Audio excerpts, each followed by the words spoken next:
नमस्कार दोस्तों, हमारे चैनल में आप सभी का हार्दिक स्वागत है। शिखा की ज़िंदगी में सब कुछ हंसी खुशी से चल रहा था, लेकिन एक दिन डॉक्टर मनीष उसके पति गौरव के गंभीर रोग के बारे में बताते हुए उसे शहर की किसी अच्छे डॉक्टर को दिखाने की सलाह देते हैं। सहूलियत के लिए उन्होंने किसी डॉक्टर अजीत के नाम एक पत्र भी लिख कर दिया। मनोज भैया मुंबई में रहते हैं। शिखा ने उनसे फ़ोन पर बात करके पूछा तो कहने लगे, अपना घर है, इसमें पूछने वाली क्या बात है। तुमने पूछा है, इसका मतलब हम लोग गैर हो गए और ना जाने कितना कुछ कहा था। इसके बाद ही उन लोगों ने मुंबई जाने का कार्यक्रम बनाया। यद्यपि वह माया भाभी को सही रूप से पहचानती थी, पर गौरव तो कहते नहीं थकते थे कि मुंबई वाली भाभी माँ जैसी है। तुम तो बेवजह उन पर शक करती हो। फिर भी शिखा अपनी तरफ से पूरी तरह तैयार होकर आई थी। जो भी कुछ होगा उसका सामना करेगी। वे दोनों लगभग 2 बजे दिन में मुंबई पहुंच गए। स्टेशन से घर पहुंचने में कोई परेशानी नहीं हुई।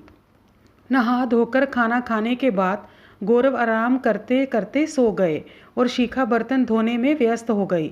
यद्यपि सफ़र की थकान से सिर दर्द हो रहा था, फिर भी रसोई में लग गई ताकि माया भाभी कुछ कहने का मौका ना दे। शाम को 6 बजे अस्पताल जाकर चेकअप कराना है, ये बात उसके दिमाग में घूम रही थी। उसने 1 घंटा पहले जरूरी कागजों तथा डॉक्टर मनीष के लिखे पत्र को सहज कर रख लिया था। चूँकि पहला दिन था और साइन जाना था, इसलिए वह 1 घंटा पहले ही घर से निकली थी। उन्हें डॉक्टर अजीत का क्लिनिक आसानी से मिल गया था। उसने दवाई का पुराना पर्चा और चिट्ठी पकड़ा दी, जिसे देखकर उन्होंने कहा, ज़्यादा चिंता की बात नहीं है, 15-20 दिनों के इलाज से देखेंगे, संभावना है ठीक हो जाएंगे, वरना इनका ऑपरेशन करना पड़ेगा। परंतु डरने की कोई बात नहीं है। सुबह शाम सैर करें और नियमित यहाँ से इलाज करवाएं। वह लोग उनकी बातों से आश्वस्त होकर पूछते पूछते बस स्टॉप तक आए। वहाँ से घर तक के लिए बस मिल गई थी। उन्होंने एक दुकान से केक, बिस्किट और कुछ फल खरीदे तथा घर के लिए चल दिए। उसके हाथों में इतना सारा सामान देखकर माया भाभी बोली थी, इस तरह फजूल खर्ची मत करो। घर के घी से बने बेसन के लड्डू तो लाई हो, गुजियाँ भी हैं, फिर इन्हें खरीदने की ज़रूरत क्या। उनकी बात काटते हुए शिखा ने कहा, शहर के बच्चे हैं, घर में बनी मिठाई तो खाएंगे नहीं, इसलिए केक बिस्किट ले लिए हैं। ठीक हैं, कहकर उन्होंने एक लंबी सांस भरी। भैया ऑफिस से आ गए थे। उन लोगों को देखकर भैया और बच्चे खिल से गए। उसने और गौरव ने भैया के पैर छुए और बच्चों ने उन लोगों के। भाभी बैठे बैठे सब्जी काट रही थी। शिखा को बहुत थकान महसूस हो रही थी, थोड़ा आराम करना चाहती थी, पर तभी पता चला कि भाभी की तबीयत ठीक नहीं है। उसने माया भाभी से कहा, आप आराम कर लीजिए, रसोई मैं बना लूँगी। दूसरे दिन सुबह सूरज निकलने से पहले वह गौरव सैर करने चले गए। जैसा भैया ने बताया था, लेन पार करते ही पार्क दिखाई दिया। यहाँ ये देखकर बहुत अच्छा लगा कि इधर उधर घास पर लोग चहलकदमी कर रहे थे। वह दोनों एक बेंच पर बैठे ही थे कि एक सज्जन ने इन्हें उठाया और बोले, चलिए उठिए, आप घूमने आए हैं, यहाँ बैठे ने। वे लोग उनके साथ थोड़ी देर तक घूम फिरकर वापस उसी बेंच पर आ बैठ गए। उन लोगों ने एक दूसरे का परिचय लिया। उन्होंने अपना नाम अजय बताया। उनकी बेटी रिया 9वीं कक्षा में पढ़ रही है तथा उनकी पत्नी ने आत्महत्या की थी। ये पूछने पर कि दूसरा विवाह क्यों नहीं किया, वे बोले, दूसरे विवाह के लिए कोई उपयुक्त साथी नहीं मिला। उनका दुख एक मौन दुख था, क्योंकि पत्नी की आत्महत्या से रिश्तेदार व अन्य लोग उन्हें शक की नज़र से देखते थे। वे अपने आप को अस्तित्वहीन सा समझ रहे थे। गौरव ने उन्हें समझाया, देखिए अजय जी, आपकी बेटी ही आपकी खुशी है, वही आपके अंधेरे जीवन में खुशी के दीप जलाएगी। उसके बाद वे दोनों घर वापस आ गए तो भाभी अभी अपने अपने कमरे से बाहर निकली थी। भैया उस समय ब्रश कर रहे थे। वह फौरन चाय बनाने रसोई में चली गई। चाय बनाने के बाद वह उपमा बनाने की तैयारी करने लगी। बच्चे कह रहे थे, चाची आ गई और मम्मी का ब्लड प्रेशर बढ़ गया। वह उनकी बातें सुनकर मुस्कुराई और भाभी का हालचाल लेने लगी। उनके कमरे में चली गई। भाभी उस समय पत्रिका पढ़ रही थी। उसे देखते ही थोड़ी संकुचित सी हो गई। बोली, आओ आओ, जरा शरीर भारी हो रहा है। डॉक्टर आराम करने के लिए कह रहे हैं, बीपी बढ़ा है। अरे भाभी, आप भी कैसा संकोच कर रही हैं, मैं हूं ना, निश्चित रहिए। उसने शब्दों को भारी कर कहा। अब वह थकती नहीं है। सब कुछ दिनचर्या में शामिल हो गया। अजीत के क्लिनिक जाना और लौटते समय सब्जी, फल, दूध, ब्रेड आदि लाना, उन सब में खर्च इलाज से भी ज़्यादा हो रहा है। उसे चिंता इस बात की है कि अब पैसे भी गिन कर ही बचे हैं और दवा खाने का बिल चुकाना बाकी है। इन्हीं तनावों से घिरी होने के कारण आज उसे कुछ भी अच्छा नहीं लग रहा था, क्योंकि कपड़े बदलते समय रुपयों की गड्डी वही कमरे में ही छूट गया था और जो छूट गया सा था सो गया। बस गलती ये हुई कि चाय बनाने की जल्दी में वह रुपयों की गड्डी उठाना भूल गई। यद्यपि जब उसे याद आया तब वह गड्डी लेने भागी। उसके कपड़े तो वैसे के वैसे पड़े थे, पर वह गड्डी नहीं थी। उसे काटो तो खून नहीं। उसे ऐसा लगा जैसे वह चक्कर खाकर गिर जाएगी। गौरव ड्राइंग रूम में बैठे टेलीविज़न देख रहे थे, पर उस समय उसने गौरव से कुछ नहीं कहा। टहलने के लिए जब बाहर निकले तो उसे गुमसुम देखकर गौरव ने पूछा, क्या बात है? वह चुप रही। कैसे कहे, समझ में नहीं आ रहा था। वह चक्कर खाकर गिरने ही वाली थी कि गौरव ने संभाल लिया और समझाने के लहजे से कहा, देखो तुम्हारी तबीयत ठीक नहीं है, घर में आराम करो, मैं घूम फिर कर आ जाऊंगा। इस बात से इन्हें भी तो धक्का लगेगा। ये सोचकर शिखा की आंखों में आंसू आ गए। अरे क्या हुआ? सचमुच तुम बहुत थक गई हो। मेरी देखभाल के साथ घर का सारा काम तुम्हें ही करना पड़ता है। नहीं, ये बात नहीं है तो ये बात है। चलो वहीं पार्क में बैठकर बताती हूँ। फिर सारी बात उसने उन्हें बता दी। ये बोले, चिंता मत करो, जो नहीं होना था वह हो गया। अब समस्या ये है कि आगे क्या करें और कैसे करें। भैया से उधार मांगने पर पूछेंगे कि तुम तैयारी से क्यों नहीं आए। यदि सही बात बताई तो बात का बतंगड़ बनेगा। फिर वह चुप हो गया। गहरी चिंता की रेखाएं गौरव के चेहरे से साफ झलक रही थी। उसे धैर्य तो दिया पर स्वयं विचलित हो गया। अजय जी भी हर दिन की तरह चेहरे पर मुस्कान लिए अपने समय पर आ गए। उन लोगों ने झिझकते हुए उन्हें अपनी समस्या बताई तथा मदद करने के लिए कहा। वे कुछ देर खामोश सोचते रहे, फिर बोले, मैं मदद करने को तैयार हूँ। आप परदेसी हैं, इसलिए एकदम से भरोसा भी तो नहीं कर सकता। आप अपनी कोई चीज़ गिरवी रख दें। जब 3 माह बाद आप लोग यहाँ दोबारा दिखाने के लिए आएंगे तब पैसे देकर अपनी चीज़ ले जाना। हाँ, इन पैसों का मैं कोई ब्याज नहीं लूँगा। मरता क्या ना करता। वे लोग तैयार हो गए। उसके गले में 1.5 तोले की चेन थी। उसे देकर रुपया उधार लेना पड़ा।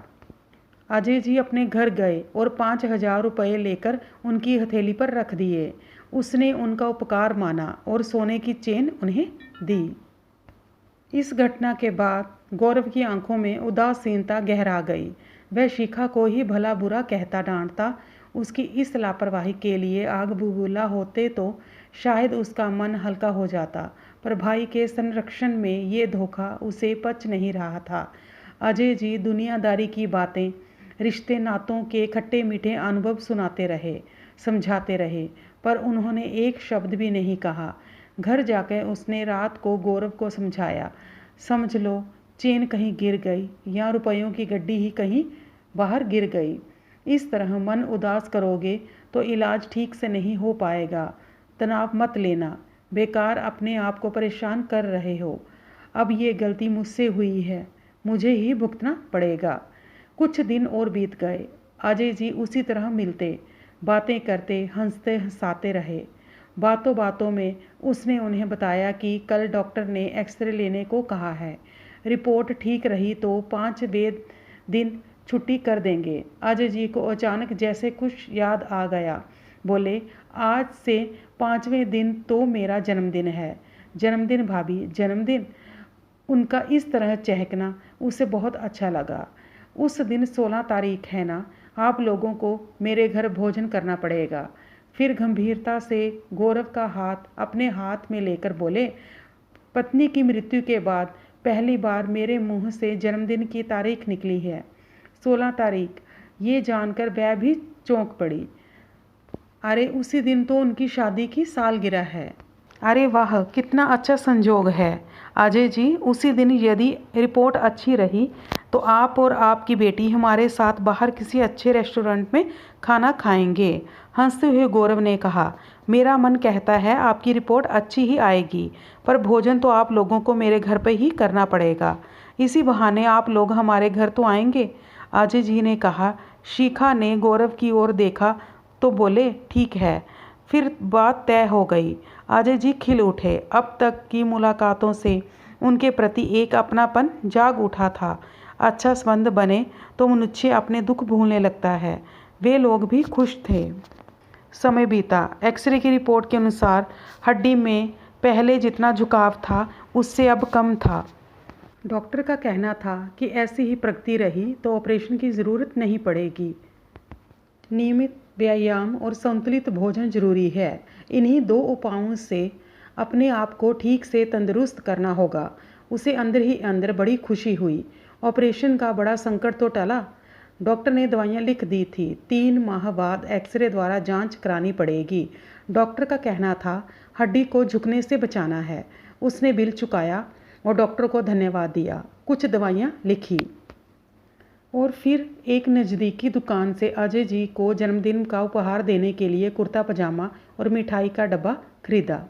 फिर हमेशा की तरह सब्जी वगैरह लेकर हम घर आ गए। गौरव ने भाभी से रिपोर्ट के बारे में बताया और कल सुबह लौटने की बात कही। भाभी पहले तो तटस्थ बैठी थी, फिर चौंक कर बोली, अरे चले जाना, 2-3 दिन और रह लो। फिर अफसोस जाहिर करती हुई बोली, इस बार तो सब तुम्हें ही करना पड़ा। तुम ना होती तो पता नहीं कैसे चलता। ऐसे समय नौकरानी भी छुट्टी लेकर चली गई। कहते हैं ना, मुसीबत चौतरफा आती है। अरे भाभी, किया तो क्या हुआ, अपने ही घर में किया। शिखा की आवाज़ में कुछ चिढ़ने का लहजा आ गया था। शाम को वे लोग अजय जी के घर गए। साफ सुथरा सजा हुआ प्यारा सा घर, फिल्मी हीरोइन जैसी सुंदर बेटी रिया। देखते ही उसने हाथ जोड़कर उन लोगों से नमस्ते किया। शिखा ने तो उसे अपने गले से लगा लिया और एक चुंबन उसके माथे पर जड़ दिया। गौरव ने उसके सिर पर हाथ फिराते हुए आशीर्वाद दिया। वह अपनी नज़रों को चारों ओर दौड़ा रही थी। तभी अजय जी की आवाज़ गूंज उठी और सबने एक दूसरे को बधाइयाँ दी। उसने मिठाई का डब्बा रिया के हाथ में और कुर्ता पजामा का पैकेट अजय जी के हाथ में थमा दिया। भोजन टेबल पर लगा था। हंसते मजाक करते सब लोग भोजन का आनंद ले रहे थे। हर चीज़ स्वादिष्ट बनी थी। वे लोग सारी औपचारिकताएं भूलकर आप से तुम पर आ गए थे।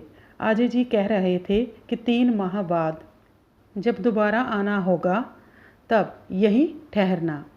देखो भाई, संकोच मत करना। और एक पैकेट हमारे हाथ में थमा दिया। ज़रूर आएंगे, आपके रुपए देने तो ज़रूर आएंगे। कोशिश करेंगे अगली बार ही रुपए वापस कर दें, और यदि नहीं हुआ तो क्षमा करना भाई, उन्होंने बड़े प्रेम से कहा।